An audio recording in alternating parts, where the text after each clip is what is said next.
So you know the saying, if I think it's too good to be true, it probably is.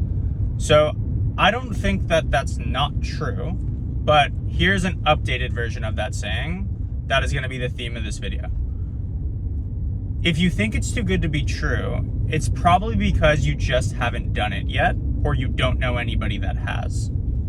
Okay, and I think this is a concept or a phrase or an ideology that holds people back from making the decisions that they need to make to get to where they want to go.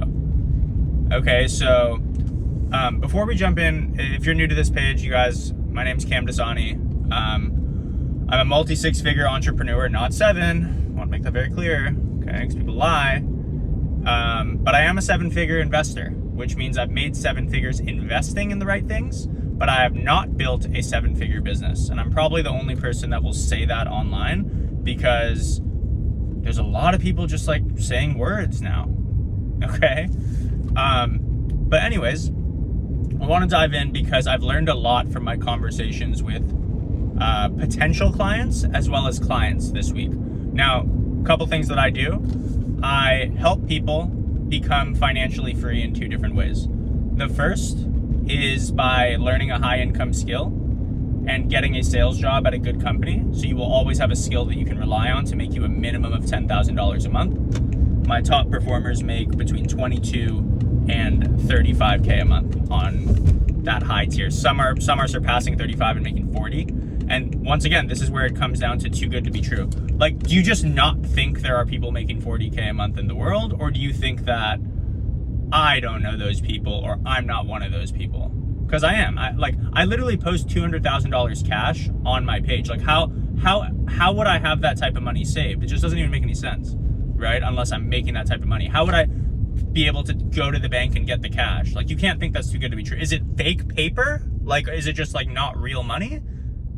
Like, because that's a serious felony, right? To get counterfeit cash and just like whatever.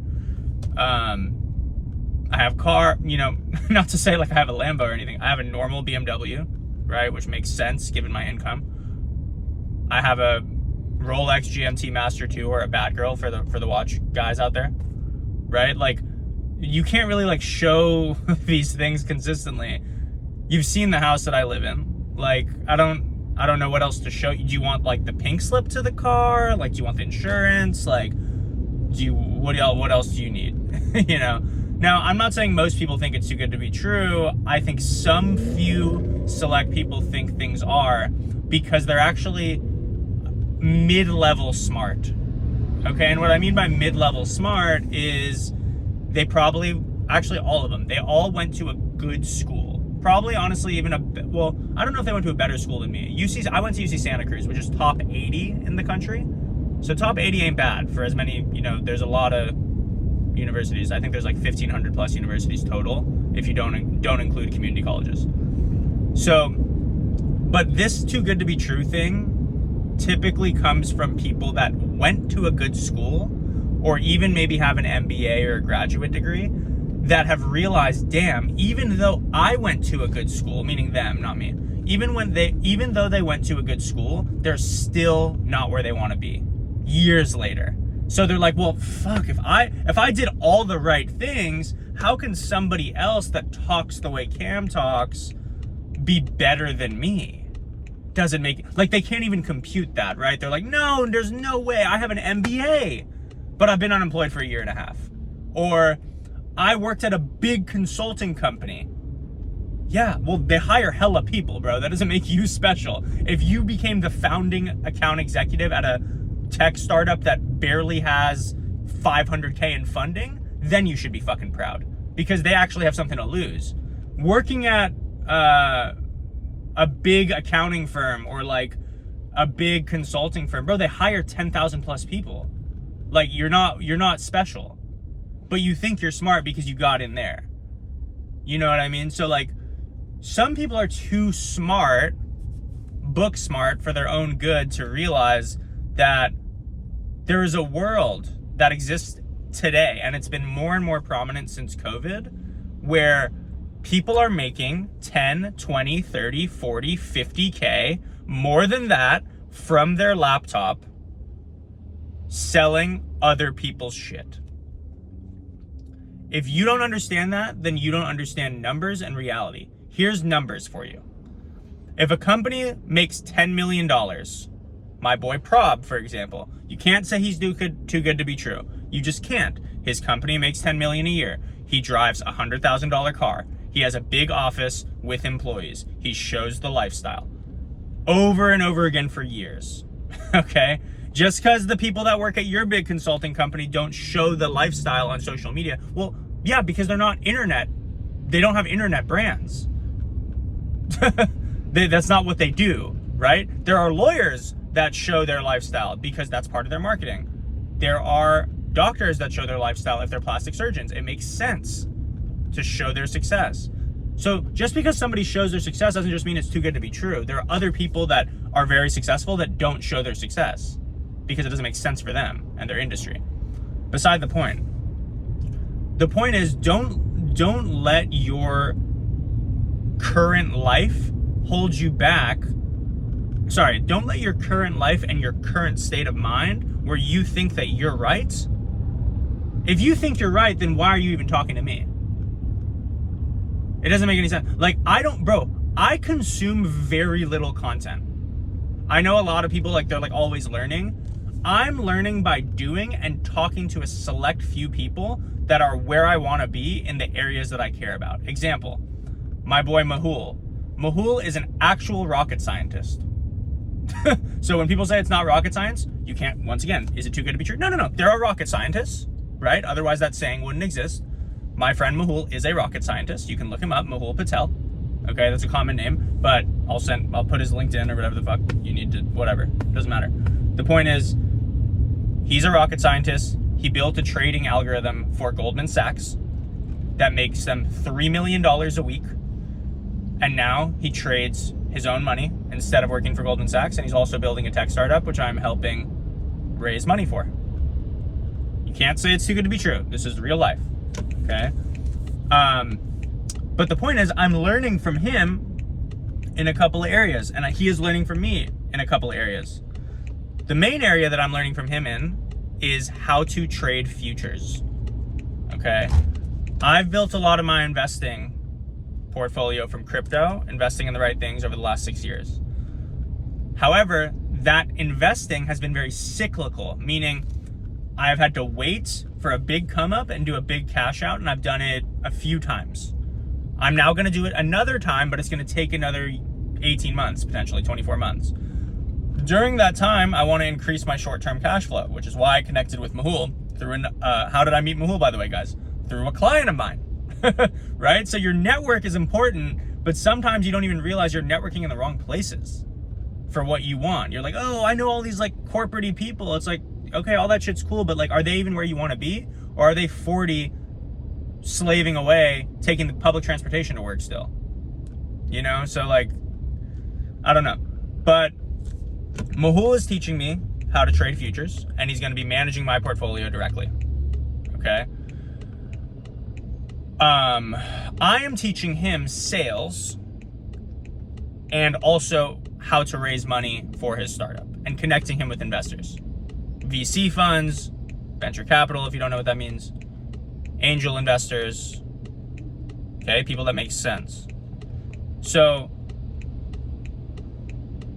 with that all said, guys, I think as I try to merge lanes on this ridiculous freeway, I'm driving right now because my friend got surgery and she's like a little loopy, so I need to kind of take care of her. So I'm driving an hour across town to do that because her family does not live here and is not able to do that for her. But yeah, I mean, just to like finish up on this point, the reason I'm bringing all this up is because the people that decided not to sign up with me this week, and I keep in mind, guys, like, if you get on a call with me, most of the time you've like done your due diligence and you like realize you can't deny the things that I'm saying are true. Some people think they're too smart. No, he's too energetic. Okay. You date guys like me when you say things like that. I'm referring to a specific girl, right? So if it's too good to be true and you don't like it, fine. But the point is, there's a guy that I hope to work with him in the future. He's an MBA. He's been unemployed for a year and a half. Still wouldn't take the leap. Just shows you, if you've been stuck in the same place for a year and a half, you're not right. I don't care if you have an MBA. You're wrong. And the only reason people don't think college is a scam, and some people do, but most people still don't, which is why they're still ripping everybody for money, is because they don't promise you anything. They literally don't promise you anything, but people still do it. So they're just like, I'll just go. Because like, it's the next thing to do. But like, what I do is not kosher. Okay. What, getting you a job and making you money and charging you for it? Okay. Like, literally doesn't make any sense.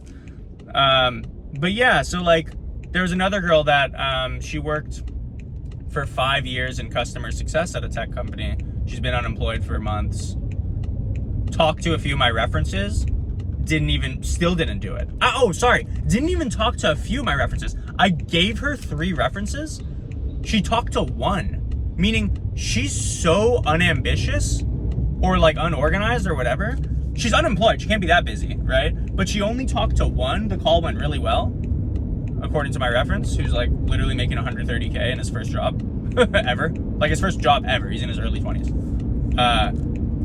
She talked to him, and then in the group text that I created for other references, she didn't even call them. Like she like texted back and forth, didn't even call. So like, and she had 4 days to do that, like before our follow-up call, then she ghosted the follow-up call.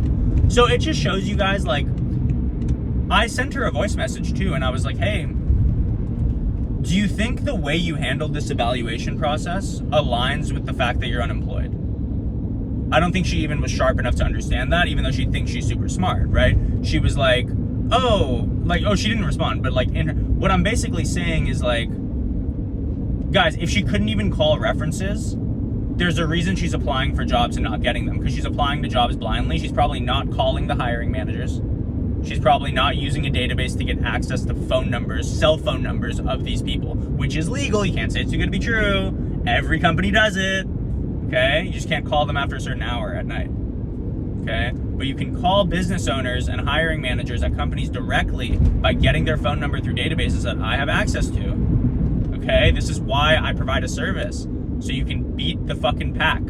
You pay to beat the pack. You pay to stop being like everybody else who doesn't win, because most people don't win because they think they're either too smart or they're too scared. My dad is 65 years old. He's a PhD in double E, electrical engineering. He's a smart motherfucker. His IQ is probably 200. I think it's actually like 160. He's tested. Okay? And he still to this day thinks he's a genius, which he is. But my uncle, who has a much lower IQ and has much less accolade in terms of degree, has made 10x the type of money that my dad has. And my dad even says, I wish I took more risks investing, because when your uncle was telling me to, I didn't do it. So don't let your life go by being terrified to take a risk of a few grand when you make a few grand. Like, you're gonna make a few grand again, but you're not gonna get the time back that you lose fiddling your thumbs, trying to figure it all out by yourself. I'm not figuring out how to trade futures by myself. I'm learning from Mahul. He's the best. He makes 10 grand a week doing it. I want to do that too. I'm learning from him. So I'm not just sitting here telling you to buy. I'm buying. I'm partnering with people. I'm making sense. I'm aligning with what I preach. I'm doing what I preach. Anyways, I'm gonna go. I'm gonna enjoy my drive. Yeah, I don't even have a call to action. I don't give a fuck. Talk soon.